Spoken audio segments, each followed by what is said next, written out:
मेरा इस प्रोजेक्ट में होना ही नहीं था। लास्ट मिनट का ऑफर था। एक रिसर्च असिस्टेंट ने अचानक नौकरी छोड़ दी थी और उन्हें जल्दी से कोई चाहिए था। पैसा अच्छा था, बहुत अच्छा, और मुझे बस एक प्राइवेट हिस्टोरिकल सोसाइटी के पुराने आर्काइव को कैटलॉग करने में मदद करनी थी। काम सिंपल था। बक्सों को देखो, डॉक्यूमेंट्स स्कैन करो, कुछ भी इंटरेस्टिंग हो तो उसे लिख लो। आर्काइव एक पुरानी यूनिवर्सिटी बिल्डिंग के नीचे रखा था। नम पत्थर की दीवारों और टिमटिमाती लाइटों का एक भूल भुलैया। जैसे ही मैं अंदर गया, कुछ अजीब लगा।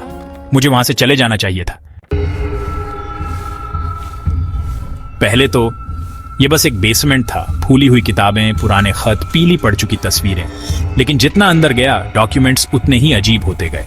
बिना लेखक वाली एंट्रीज, ऐसी भाषाओं में लिखे खत जिन्हें मैं पहचान नहीं सका, ऐसी जगहों के स्केच जो लगता ही नहीं था कि कहीं है। एक बॉक्स कैसेट टेप से भरा था, हर एक पर बस एक तारीख लिखी थी। कुछ 1800 साल पुराने थे।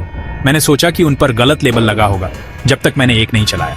पहले स्टैटिक, फिर एक आवाज, थकी हुई, कर्कश। अगर आपको ये मिले तो प्लीज मत सुनो, आगे मत जाओ।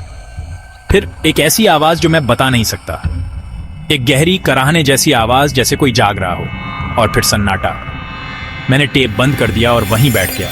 मेरी नब्ज तेजी से धड़क रही थी। तभी मैंने उसे सुना, आर्काइव के पीछे से एक फुसफुसाहट। मैं अकेला नहीं था। लाइटें टिमटिमाई, शेल्फ की कतारों पर लंबी परछाई पड़ रही थी। मैंने धीरे से अपना सिर घुमाया। मेरी सांस गले में अटक गई। शेल्फ के बीच एक आकृति खड़ी थी, लंबी मंद रोशनी में मुश्किल से दिखाई दे रही थी। पहले तो मुझे लगा कि यह एक पुतला है। वह हिला नहीं, बस वहीं खड़ा था, अकड़ा हुआ, घूर रहा था। लेकिन जितनी देर तक मैंने देखा, उतना ही मुझे एहसास हुआ वह स्थिर नहीं था। वह सांस ले रहा था। मैं भागा। अगले दिन मैंने नौकरी छोड़ने की कोशिश की। प्रोजेक्ट डायरेक्टर डॉक्टर हेंसली नाम की एक महिला ने बमुश्किल कोई रिएक्शन दिया, बस सिर हिलाया, जैसे उसने ये पहले भी सुना हो। बस अपने साथ कुछ मत ले जाओ, उसने कहा, और जो तुमने देखा उसके बारे में बात मत करो। बस यहीं खत्म हो जाना चाहिए था। लेकिन उस रात मुझे अपने बैग में कुछ मिला, एक कैसेट टेप जिस पर कल की तारीख लिखी थी। मुझे नहीं सुनना चाहिए था, लेकिन मैंने सुना। रिकॉर्डिंग साइलेंस से शुरू हुई, फिर मेरी अपनी आवाज। मेरा इस प्रोजेक्ट में होना ही नहीं था।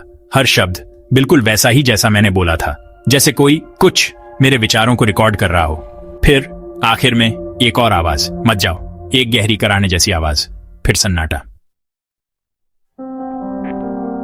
मैं आर्काइव में वापस कभी नहीं गया, लेकिन मैं अब भी उसे सुनता हूं। देर रात जब सब कुछ शांत होता है, मैं फुसफुसाहट सुनता हूं। मुझे याद दिलाता है मुझे कभी जाना ही नहीं था। लेकिन यहीं पर यह खत्म नहीं होता, क्योंकि टेप आते रहे। मेरे जाने के हफ्तों बाद मेरे अपार्टमेंट में, मेरी कार में, यहां तक कि मेरी जेबों में भी नए कैसेट दिखाई देते थे। कोई पता नहीं, कोई एक्सप्लेनेशन नहीं। पहला वाला बस स्टैटिक था, दूसरा मेरी अपनी आवाज। लेकिन यह कोई ऐसी रिकॉर्डिंग नहीं थी जो मुझे याद हो। मैंने हर शब्द सुना। यह मेरे दिनों का वर्णन ठीक वैसे ही करता था जैसे वे हुए थे। हर डिटेल, झिझक का हर पल, हर सांस। फिर आखिरी रिकॉर्डिंग बदल गई। यह उन चीजों का वर्णन करने लगा जो होने से पहले थीं। एक टेप ने कहा कि मुझे अपने अपार्टमेंट के दरवाजे पर कुछ खुदा हुआ मिलेगा। उस रात मैंने चेक किया, वहां था 3 निशान, गहरे और टेढ़े मेढ़े। एक और टेप ने मुझे आधी रात के बाद अपने बेडरूम की लाइट न जलाने की चेतावनी दी। मैंने माना, लेकिन मैंने अंधेरे में कुछ हिलते हुए सुना। फिर एक दिन एक नया टेप आया। इस बार कोई लेबल नहीं, बस एक पता, लोकेशन आर्काइव बेसमेंट। मुझे जानना था। मैं पते पर वापस यूनिवर्सिटी गया। बिल्डिंग बंद थी, लेकिन मेरी पुरानी चाबी अभी भी काम कर रही थी। बेसमेंट में हवा पहले से भी भारी थी। वही शेल्फ, वही पीले पड़ चुके डॉक्यूमेंट। लेकिन कुछ बदल गया था। टेप, वे चले गए थे, एक को छोड़कर जो उस टेबल पर रखा था जहां मैं काम करता था। कोई लेबल नहीं, बस एक प्ले बटन। मैंने उसे दबाया। एक गहरी सांस, फिर मेरी अपनी आवाज। मुझे कभी जाना ही नहीं था। मैं घूमा। वह आकृति फिर से वहां थी, लेकिन इस बार वह स्थिर नहीं था। वह मेरी तरफ पहुंच रहा था। मुझे भागना याद नहीं है, बस रोशनी की झलकियां, भारी सांसें, मेरे पीछे दरवाजे के बंद होने की आवाज। वह 3 महीने पहले था। मैं देश छोड़कर चला गया। नई नौकरी, नया अपार्टमेंट। मैंने अनजान नंबरों का जवाब देना बंद कर दिया। मैंने मिले हर टेप को जला दिया। लेकिन कल रात एक पैकेज आया। कोई पता नहीं, अंदर एक कैसेट टेप जिस पर कल की तारीख लिखी है।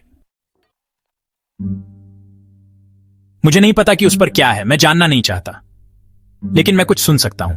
एक फुसफुसाहट स्टैटिक के नीचे इंतजार कर रहा है।